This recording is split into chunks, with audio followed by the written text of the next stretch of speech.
Today I really wanted to make something out of my Avatar Cookbook. I got this for my birthday this past year and I have just been dying to make some of the stuff out of this book.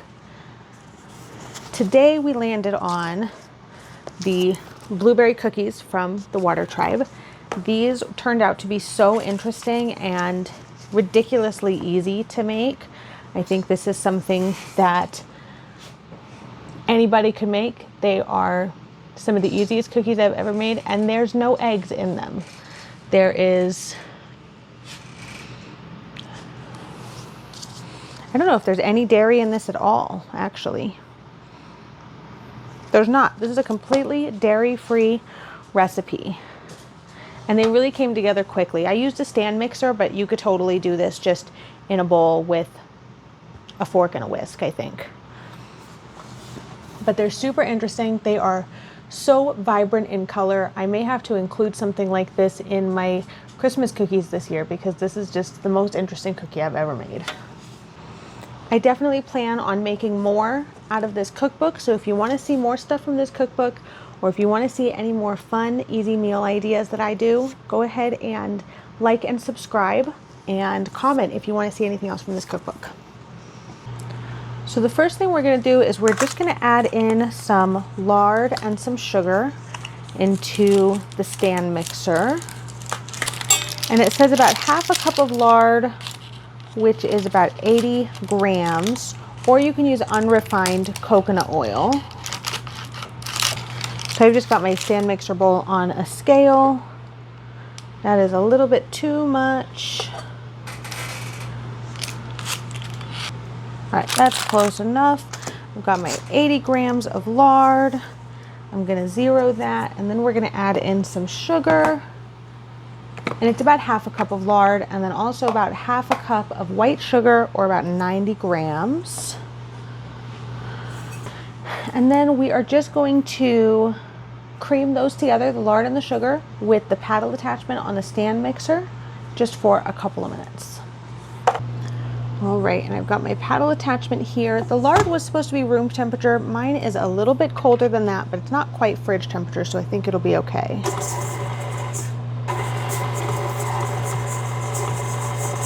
Yep, and it's already breaking up and mixing in with the sugar.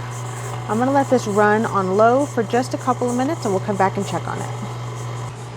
While that's going, we're gonna start on our blueberries. This recipe actually does call for fresh blueberries, but they were out of stock at my store, so I am using frozen. And they want about 2 cups of blueberries, which is about 330 grams. That is almost this entire bag, but I will save these and I will make a smoothie later in the week. So I've got my blueberries here. I'm going to microwave these for just a couple of minutes until they start to become a little bit jammy, and then we're going to mix these into our lard and sugar. These were in the microwave for about 4 minutes total. They are not super jammy, but they are liquidy and they're super soft, so I think that they will be okay. I'm going to go ahead and just add these straight into my stand mixer. And then I'm just going to mix all of this together and we will go measure out our flour while that's mixing. My blueberries are in the stand mixer. I'm going to go ahead and add to a separate bowl 200 grams of flour. And this is just all-purpose flour. And then I'm also going to add 1 teaspoon of baking powder. This is a half teaspoon measure, so I'm just going to do 2 of these. And then just a pinch of salt. It says a 1/4 teaspoon. I'm not going to pull a teaspoon measure out for that. I'm just going to eyeball about, that's too much salt. I'm just going to eyeball about a 1/4 teaspoon. So from here, we're just letting our stand mixer get all of the blueberries and lard and sugar fully mixed together, and then we're going to slowly add this in until the dough forms. All right, so our blueberries and lard are all mixed together. I'm gonna just start adding in my flour. And I'm just kind of doing this a spoonful or two at a time. If I add it all in at once, then it will just kind of puff up and make a big mess everywhere. And I'm just gonna keep doing this until it's all combined, and I'll stop to scrape down the walls once it's all in so that it all gets mixed thoroughly. All right, all of my flour is in. Everything is getting mixed. I do want to scrape down the walls because this is a little bit more of a batter than it is a dough, and I want to make sure we're getting all of the flour mixed in. Because there was so much liquid in my blueberries, I think I'm going to have to add a little bit more flour, but I'm going to let this mix for another minute or so before I do that. My dough is fully mixed. I did add in another maybe 2 tablespoons of flour because my blueberries were so liquidy. I think if you were using fresh blueberries like the recipe actually calls for, then that wouldn't have been a problem. So the next step here is just to have it chill in the fridge for about 30 minutes. So I'm just going to transfer this to a smaller bowl because I don't want to put this entire stand mixer bowl into my fridge. And putting it in the fridge will make it a lot more shapeable. My dough is still pretty wet and it's not very shapeable. So if it doesn't stiffen up in the fridge because of how liquidy my blueberries were, then I will just use a small ice cream scoop to make my cookies. This dough is super, super purple. I have never seen purple cookie dough. I'm really, really excited to cook this and try these cookies.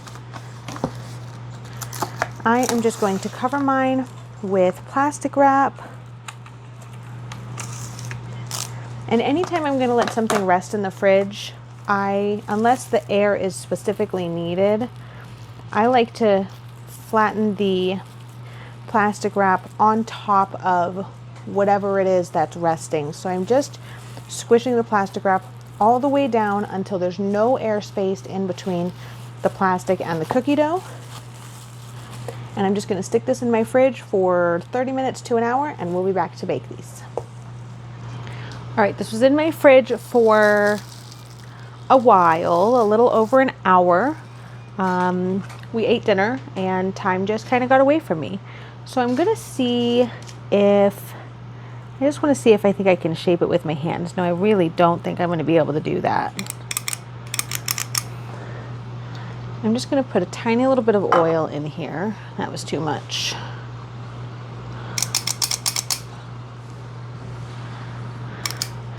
And I'm just going to scoop up. This way they'll all be about the same size. If you were following the recipe properly, you would be shaping them into approximately 2.5-inch discs. I don't know if this is just my middle-sized ice cream scoop.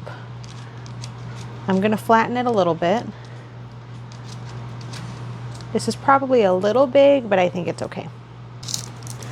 And it does call for a parchment lined sheet tray, which I definitely think is the right call because this is really, my dough at least, is really, really sticky. All right, and it looks like I'm going to get a few more cookies out of this. So a little over a dozen. I just want to get these all to be about the same kind of flatness. And I'm also trying to keep them all about the same size. That way they'll cook at the same time. All right, I'm going to finish up the rest of my cookie dough, and I am going to throw these in the oven at 350 degrees. It just finished preheating. The cookbook says for 15 minutes until it's no longer doughy in the center, but it's still soft. I've got a couple things working against me here. One, I've got a gas oven, and stuff tends to take longer in a gas oven. And then 2, I have altered the recipe now, so my cookies are coming from a batter a little bit more instead of a dough. So I'm gonna check it at 10 minutes. I think it's probably gonna take almost 20 minutes. They are a tiny bit smaller than they would be had I followed everything properly. So we're just gonna kind of see how things go. I'm gonna go throw these in the oven. My cookies were baking for about 17 minutes.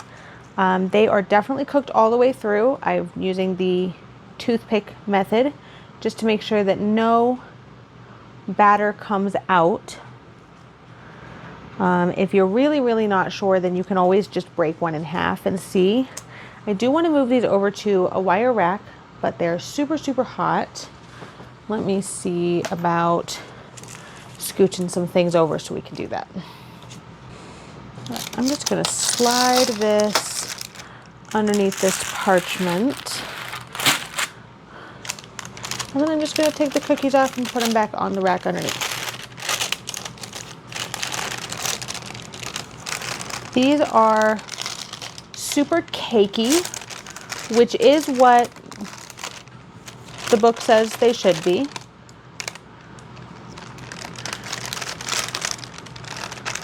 And they smell really good. I'm really excited to try these. They're all kind of wonky shaped, but that's because of my really wet batter dough. All right, these have been cooling for long enough. They're still warm. And this is really cake-like. They're almost gooey, but they are fully cooked, I promise. All right, I'm gonna give this a shot. Cheers. Oh, it's very blueberry-y. It's almost like a blueberry muffin. That's pretty good. I could eat this as a snack. And this was really easy. This was probably some of the easiest cookies I've ever made. Well, that's it. These came together so quickly. The dough was cooling in the fridge for a bit longer than it needed to, but I think that it only actually helped because my dough was so wet. They're so bread-like in the middle. These are so interesting. I really have never had a cookie like this, but these are pretty good. So this was the Water Tribe recipe I wanted to make from my cookbook. If you guys want to see any other Avatar recipes, just let me know in the comments and we will see if they're in the book, if I can make them.